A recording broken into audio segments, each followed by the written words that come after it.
Ladies and gentlemen, whoop, breaking the fourth wall here. How are you today?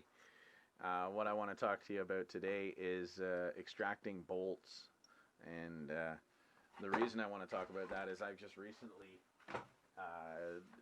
kind of did what I feel is something that's pretty tricky to do, and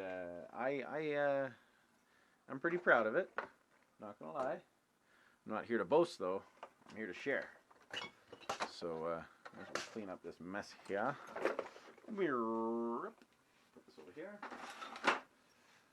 What I'm here to show you is this. Look at this. Okay? You know what this is? Yeah, you do.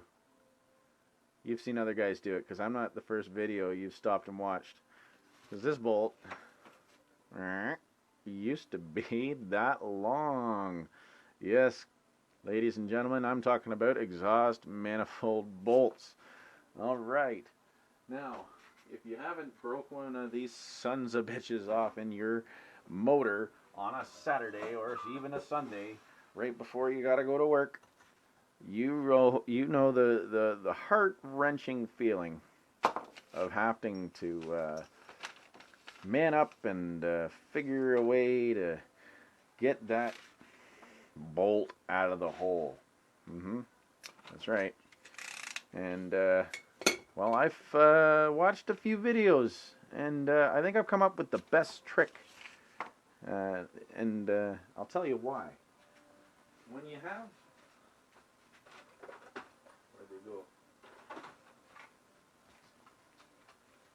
they make removal tools, okay? And when you work, this is good for you guys if you guys don't know.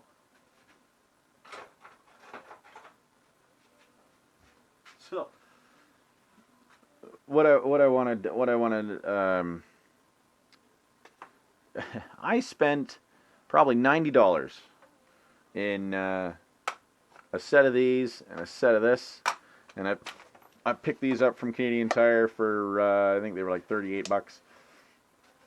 So needless to say, oh, plus the old drill bits, and this one's a special one. We'll talk about that here in a sec. This is not the limits to my knowledge, but this is basically the common knowledge of how to remove broken studs or bolts. Now, pardon me, I'm going to talk as if you've never taken one out. Maybe you have, maybe you haven't. This is the answer. These are going to work, I guess, maybe. If it's not, this is the worst possible scenario. Sorry, that's what I'm going to say. But the welding is the answer. First off, these square four-sided chisel bits. Now, pardon my camera. They're sharp, only turning left, right, as to remove. They have, this one says a 3/16 drill, okay, and what you're going to do is you're going to drill a 3/16 hole, and you're going to pound this thing in there with the hopes that you can turn it out. Two things that I hate about these tools. One, I don't know what the fuck to turn it with. I guess an adjustable wrench. I don't own one that's good enough to turn these tiny little things. I've tried vice grips and other things. I fight with it more than I do with anything. I have been told by other guys that as you drive this in, right, like you're grabbing the inside of the bolt and trying to turn it from the inside. Now that's all great. That's all fine and dandy. But if you think of the physics of what's going on, you're pushing that into the threads more, right? Like you're creating an outer pressure. And I'm not too keen on that. I don't think that's the right way to go about it when you got a stuck bolt like this exhaust manifold bolt. So they work. I've used them. I own them. I don't go for them. These things seem to work pretty good. They come with a nice case. They were They were affordable, I guess. And this, they have the same problem. They have this back side on these ones are impossible to turn. I don't know if you can see or not, but I've rounded this right off. It's almost round. Yeah, you can see it. Because these guys, they're square. Right? But they're all different sizes. Now, if I was going to invent a tool and I made these, I guess they're cheap enough, but this isn't a cheap set. This isn't Amazon. I went to the store and bought these from the parts store. That I would expect, like a tap and die, that would be a hardened, similar sized that I could use one tool to turn the fucking things. But anyways, these things work. Same issue. They have an outside pressure. What it is it's a sharp reversed spiral, so left hand thread, it actually, as you turn it left, it wants to go deeper in, and it gradually gets bigger. These things work pretty good. But again, if you got a manifold exhaust bolt stuck in that hole, it broke off, and you expect these tiny little tools to turn it. It's smaller than the actual bolt was in the first place. So you know what? I don't think they're going to work for you if you're trying to take off an exhaust manifold bolt that has been stuck. Sometimes they break, and they're actually not stuck, but more corroded in the part that sticks beyond. This was what's in the head, right? And then this part here is the manifold. It broke right at the head, and I could take a hammer and I can just go dunk, and it would break off. That's how fragile it was. I was lucky with one. Now, I haven't told you the story, and you don't need to know, or I'm not here to brag. But out of the 16 bolts, 8 of them needed to be extracted. So many on one side, so many on the other. It wasn't an even amount, but anyways, one of which came out with one of these. And I didn't believe they worked, but now I believe they work, and I think they work the best. Because if you do this right, you're already set up for this anyways. And if that doesn't work, you're set up for this. And if that doesn't work, you can try this because it fills in all the mistakes. This is a left-handed drill bit, which means that to drill the hole, it's got to spin left. Now, I knew they existed, but I never really put much thought into it. And what I found interesting with it was how the first bolt I pointed it at, it actually removed. And I didn't think it wasn't gonna work. You can see here where I've taped it off. I didn't want to go too deep.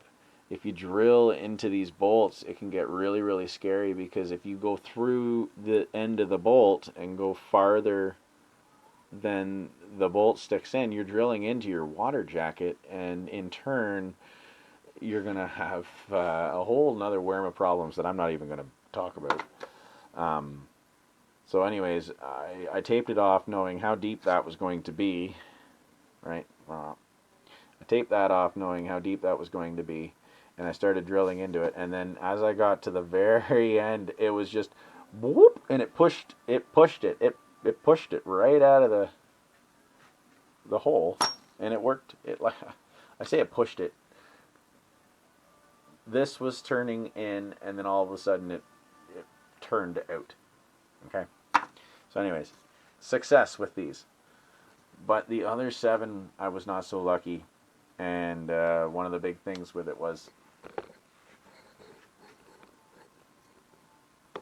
Sorry. Pardon me. Sorry. Just dicking around with my camera here. Sorry. Oh, yeah. That's way better. I think it was falling and I didn't notice. Sorry about that. It's not the visual anyways. It's just what I'm saying. So at the end of the day, I grabbed my Mastercraft Meg welder and I started going at it. And first of all, I had to fill some holes. I drilled 2 or 3 of these in, and I had went too far to the one side, and I started coming out the other side. So when I hammered this in, I was actually stuck into the head, and it wasn't turning the bolt either because it was like fighting the head. The head was aluminum. I could break through it easier than the steel. It was just starting to drive me nuts. So I just gave up, and I started welding onto the end of the flush stuck bolt to bring the bolt out. Now the bolt is steel, and my head was aluminum. So I took a washer, and I just put it over top of the bolt, and I just went to town on this thing. And that's when I grabbed these removal tools. These things you can't see in that one because it's very small. Let me grab the big one. They have this weird inside, so as it turns to the left, it sucks itself over top of whatever it's on. And as it's turning left, it's loosening it. So this actually wants to suck itself onto a bolt, and it does that turning left, therefore turning whatever it was off. I kept breaking off the weld that I'd brought out because I'm a poor welder, and my welding with flux core wire just wasn't cutting it. I wasn't getting it hot enough, and with the bolt being in aluminum, I was having a real hard time. Even pumping the MAP gas onto it to get it hot, brush it, get the washer on it, and I welded it, let it go, welded it, let it go, welded it, let it go, and I'm talking like one wire speed and as high as the voltage could go, and I could not get it hot enough until eventually I did. I say I couldn't get it hot enough. I eventually did, and then I would just take my vice grips and I'd work it back and forth and back and forth until it was free. And honestly, this one in my hand right here, I turned out with my hand. Once I got it to break from its rust, they all just kind of turned out. So my point is that when you're going at these things, one of my biggest issues was thinking I couldn't do it. You can, even if you're grunting and complaining and getting all cut up and shit's just not going. Like, man, I went to the store and bought, I don't remember. I think it was like, well, it would have been at least 2 per, so probably 16 washers, 16 nuts, 16 washers, 16 things to weld on here. And I ended up going back to the hardware store to get more. It did not happen the first time on any of them.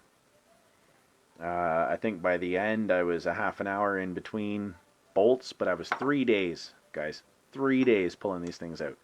So my point is, I don't want you to think you can't do it because, well, you can. And the best part about it all is that you can do it at home for not very much money. Like I said, I spent a couple $100 in removal tools over the past year. I would recommend these.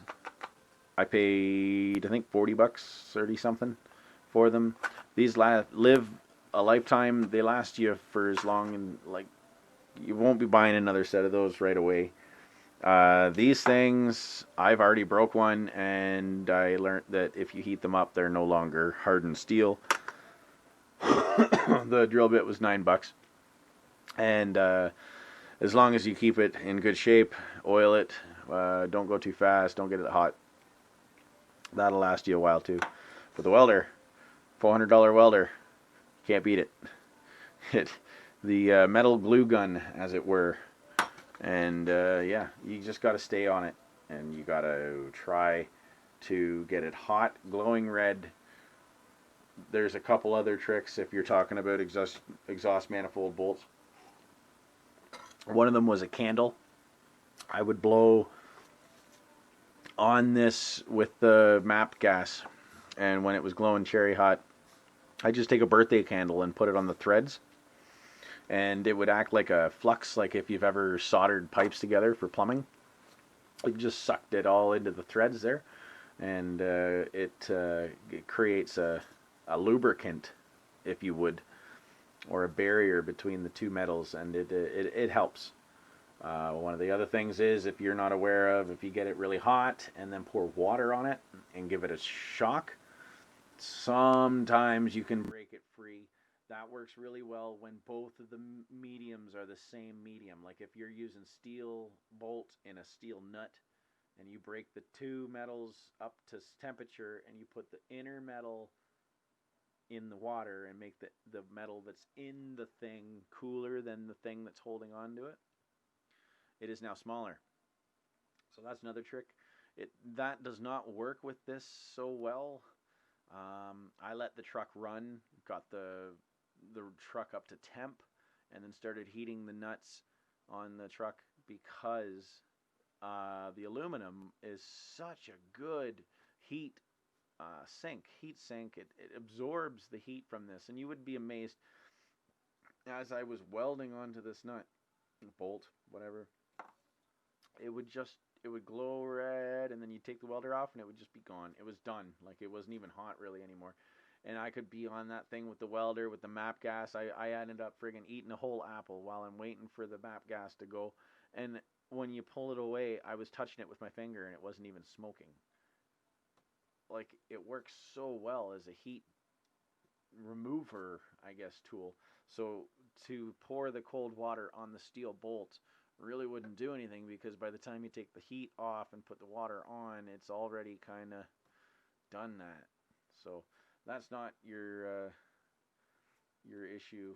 It's not going to help you too much. But perseverance, my friend. You too can be like me and have a quiet truck, or fix your friends, or whatever it is. Yeah, probably not going to do that though, are you? Because nobody likes exhaust manifold bolts. Unless you live in the southern states, then it's not so bad. But up here in Canada, you got to do this every so often, and especially if you drive a Ford. Now, for the guys in the comment section, this actually wasn't a Ford. I don't know if I've mentioned or not. This was on a 2003 Dodge Ram. If you follow or subscribe to my channel, you'll know that that's my truck, and generally what I'm talking about when I'm fixing stuff. I'm not a master of all, but I know enough that my wallet doesn't really leave my pocket all that much. I generally just fix stuff with more broken stuff that I own. So me and my Mastercraft welder and my Mastercraft welding skills will teach you, the ways of the cheap. Anyways, if you have any questions, just leave them down below. I'm here to help you guys get through this, essentially, whatever this is. I want you to be able to drive your car, work on your vehicle. I want you to be able to look up online, see the thing that you need to see. I challenge you to fix your car or do that thing to it that you wanted to. I want you outside in the laneway. I want you outside in the dirt. I want you out there with your $30 Stanley box, and I want you wrenching, and I want you to be on YouTube figuring out how to do the thing that you want to do. It's an amazing tool. I use it all the time, and literally anything you want to do to your vehicle, there's a video of a guy doing it. And I tell you, there's nothing like going into a job knowing what you need. Okay? So, thanks for watching. Make sure to subscribe. And yeah, tune in for more videos. I'm going to try and put one up every 2 weeks to maybe a month. I'm not quite sure. It's kind of hard because I want to do them as they come. Like, who knows, when things break. So, might be an influx of videos here soon. Anyways, keep your stick on the ice.